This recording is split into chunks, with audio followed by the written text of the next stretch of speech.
দুজন মানুষ বাস করত, রমিজ ও বিজন। রমিজ ছিল গরিব, একটা ছোট কুঁড়ে ঘরে থাকত, মাঠে কাজ করে খেত। কিন্তু তার মন ছিল বিশাল, কারো কষ্ট দেখলেই সে চুপ থাকতে পারত না। অন্যদিকে বিজন ছিল গ্রামের সবচেয়ে ধনী মানুষ, বিশাল বাড়ি, গাড়ি, টাকা সব ছিল, কিন্তু কারো দিকে ফিরেও তাকাত না। একদিন এক বৃষ্টি ভেজা সকালে গ্রামের স্কুলে খবর এলো স্কুলঘর ভেঙে গেছে। শিক্ষকরা বললেন, আমরা সবাই মিলে স্কুলঘর সারাব। আমার কাছে মাত্র 500 টাকা আছে, ওটাই দিলাম। টাকা কম, কিন্তু মন থেকে দিলাম।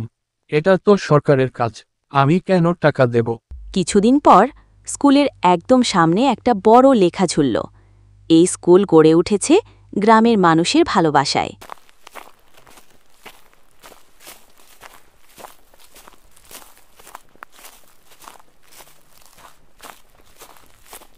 আমি শুধু ভালোবাসা দিয়েছি, আর তোমাদের আশীর্বাদ পেয়েছি।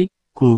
এই গরিব রমিজের নামে এত সম্মান, অথচ আমি এত কিছু করেও কাউকে খুশি করতে পারি না। রাতে বিজন ঘুমাতে পারে না, চোখ বন্ধ করলেই ছোট ছোট শিশুরা রমিজকে জড়িয়ে ধরে হাসছে। রমিজের মুখে একটা শান্তির হাসি।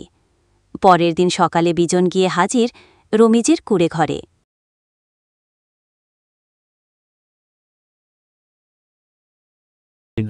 রমিজ ভাই, আমি ভুল করেছি। আমি ভাবতাম টাকা থাকলে সম্মান পাওয়া যায়, কিন্তু তুমি প্রমাণ করে দিলে ভালোবাসা থাকলে মানুষ আপন হয়।